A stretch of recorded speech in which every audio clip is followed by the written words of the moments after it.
Hello, thanks for tuning in. This is Tennille Benton with Cascade Media Group, and we have a very special guest today, Amber Rollins with Kids and Cars. Tell us a little bit about your organization, and then we'll get to this little guy. All right. Kidsandcars.org was started back in 1995, and we started with our mission just being trunk entrapment. And the lady who started the organization, her and her husband were both kidnapped and locked in the trunk of their car. And this happened in San Francisco. So these guys snuck under their garage door, and they had ski masks and guns, and they shoved them into the trunk of their car and drove away. And they drove out into the middle of a field, and then the whole time they had no idea what had happened to their 10-month-old baby. And so here they are, stuck in a trunk. They don't hear any crying, they don't hear anything going on outside. These guys open the trunk, take all their stuff, close the trunk, and then they leave. And somehow, Jeanette's, what she did was she saw this little flicker of light. And she believes that it was her angels that were there to save her. And later she found out that there's no possible way that there could have been any light source inside the trunk. So she reached for it, she pulled it, and the trunk popped open. She jumped out, no baby. And everybody ended up being okay. The baby was just tossed out of the car and put in the front yard. But, it just kept replaying over and over in Jeanette's head. How can this happen? How could this happen? And so she wanted to find out how many people are locked in the trunk of cars. And so she started doing Google searches. And she found out that nobody else was collecting data on trunk entrapments because they happen on private property.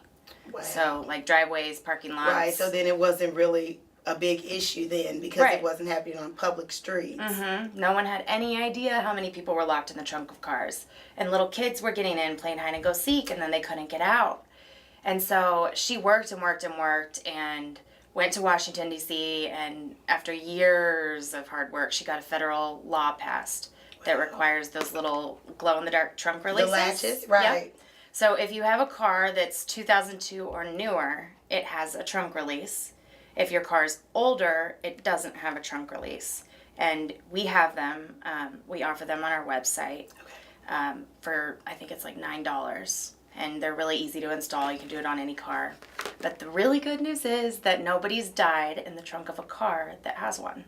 Not one person. That is amazing. So that then prompted her to start thinking about kids being locked in the cars? Mm-hmm. And anything that happens in driveways and parking lots. Okay. So kids being backed over because you can't see them behind the car. Okay.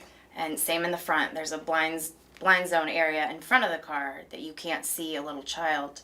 A lot of people don't know that. More people are aware of the one behind. Right. But the one behind is a lot bigger, but there is one in front also. And I have a question. I just really want to know what you think. Leaving your kids in the car, is that a sign of bad parenting? I wouldn't say that, but I would say that most parents are not really aware of how dangerous it is. There's so many different things that happen, and they happen a lot. Even I'm thinking, you leave your kid in the car. What if you accidentally lock your keys in the car? And the kid is young, and they don't know how to get out. Mm-hmm. You can't tell them how to get out because they can't comprehend. I mean, just little things to me that would mean to me we should never leave our babies in the car. Never. And is there a certain age, okay, you're 13 now, I'm going to leave you in the car? Or is it really just never? We just say never. Until they can drive that car legally, just don't leave them in there. Because when you get to the age, 13, 14, then they start being really naughty. And we have a lot of cases where kids that age have taken the car and gone for a joyride. Okay. And, 7, 8, as young as 4 years old trying to go for a joyride in the car. So there's just so many things like bad people in the world and kids being naughty, kids getting out of the car, and then they face, all these other dangers. And you all, are you wanting to pass a law to make it illegal to leave your kids in the car? We have passed laws in 19 states. Okay. So there's 19 states that have laws that make it illegal. Okay. And Missouri is one of those laws. Excellent. And Missouri's law is a little bit funny and it needs some work because it's only illegal if the child is injured or killed. And see, that's what I was telling somebody downstairs. I thought that it should be whether they're left in the car, regardless to whether something happens, because then it says, well, nothing happened to you, so there's no consequences. Mm-hmm. Yeah, it's the same act whether or not the child is injured or not. And it's not just about kids getting too high. Kids can freeze to death in the car, right? Yeah, they can. It's a lot more common for kids to overheat than it is for them to die from hypothermia, cold. But there's a lot of other things. Thousands of children have been strangled or lost fingers and broken arms because of power windows. And kids knock cars into gear all the time. And then they panic and they either jump or they fall out and they're run over. And like I said earlier, they'll get out of the car because they're scared. They don't want to be there alone. And then they face a whole new set of dangers. And then cars are stolen all the time with children alone in the back seat. And the people don't even know, 90% of the time, they said the people don't even know the kids were in the back seat. They have no idea until they're already gone. And then they panic and they don't know what to do because they not only have just stolen a car now, but they've stolen children. Right, you kidnapped a baby. You kidnapped a baby. And so they dump them. They just dump them wherever is convenient and off they go. That is so terrible. Tell us about this guy, Chance. Okay, this is our buddy Chance. Okay. And Chance, there's a whole nother issue with kids being left alone in cars. And I'm sure a lot of people here in Kansas City remember several years back there was a mother who was a teacher in Lee Summit, and she inadvertently left her little boy in the back seat of her car and she went to work, didn't she? Mm-hmm. Okay. And what happened in that case was she had 2 kids, and they were both in daycare. It was the end of the school year. It's kind of a crazy time for teachers, and there was a change in her normal morning routine. So normally she dropped the older one off and then the younger one and then went to work. But on this day, she switched it. She dropped the younger one off and then went straight to work because that's what she normally would do from that point in her morning routine. And when, new parents, they're not getting enough sleep, when you're stressed, you're fatigued, you're sleep deprived, your brain does not function the way it normally would. And as hard as it is to believe, a loving, responsible, educated parent can actually unknowingly leave their child behind. And, it's happened to the most amazing parents. Now, I've seen some studies, and it said that between 30 and 50 kids each year die in hot cars. Yes. That is a lot of children. I mean, that's almost saying what?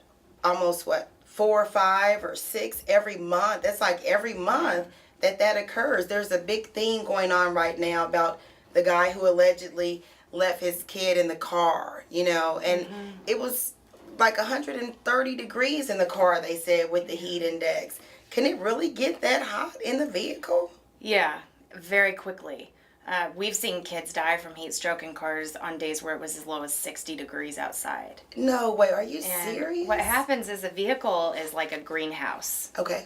And so it allows heat to come in through the windows, and it heats up really quickly because there's nowhere for the heat to go. Okay. And anyone knows if you go and leave your car closed for a while in the summer and then you go get in there, you're like, right. And you can't even get in at first, and it's gotta leave the doors open for a while or roll the windows down. Exactly. It's unbearable. It is unbearable. And little kids, their body temperature rises 3 to 5 times faster than an adult's. See, I bet most adults don't. I didn't know that. Yeah, they don't stand a chance. Oh my gosh. Yeah, and it happens so fast. And so Chance then. So Chance is one way, an example of one way that parents can help make sure that their child is never left behind. Okay. And the worst thing any parent can do is say, this would never happen to me. I could never forget my child. Don't be one of those people, because... Parents, don't be one of those people. That's exactly who this happens to. So this card has safety tips, And on the back, the safety tips tell you what you can do to make sure that your child's never left behind. And one of them is to keep a stuffed animal in your child's car seat. And then every time you put the baby in the car seat, you take Chance or whatever stuffed animal you have, and you move them up front to the front seat as a reminder that the baby's in the back. And then when you take baby out, you put Chance back in the car seat. And then another thing that's really important is if your child's in daycare or if they go to a babysitter, you got to make a policy with them that if your child does not show up, that they will call you right away. And in almost all of these tragedies, that one phone call could have been the difference between life or death for the child. Right, because if the child's supposed to be at daycare at 8:30 and it's 8:45 and I call and then I'm like, oh, they're in the back seat. Oh my goodness. There's such a big difference between that little small 15-minute windows and no call and 8 hours elapsing. Mm-hmm.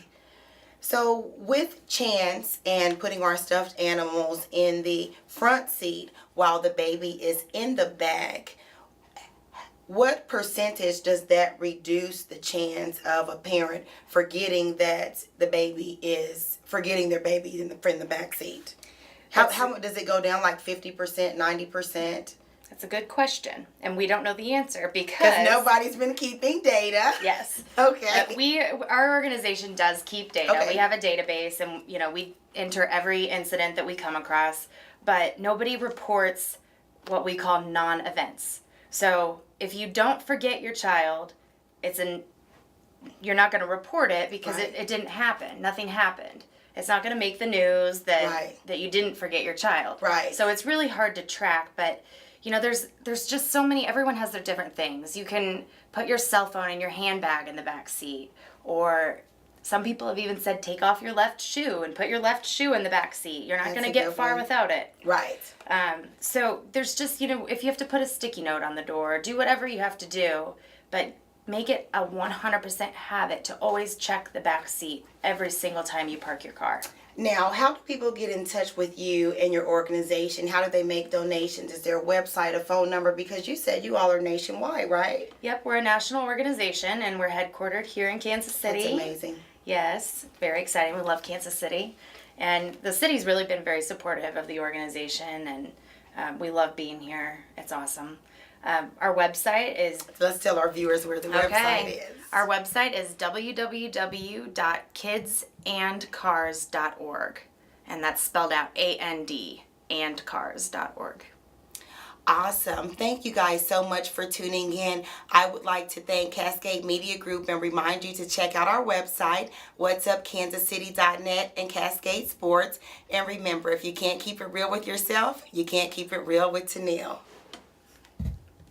CMG wants you to always remember, the victory we call success goes to the best prepared. When you invest in your community, you're really just investing in yourself.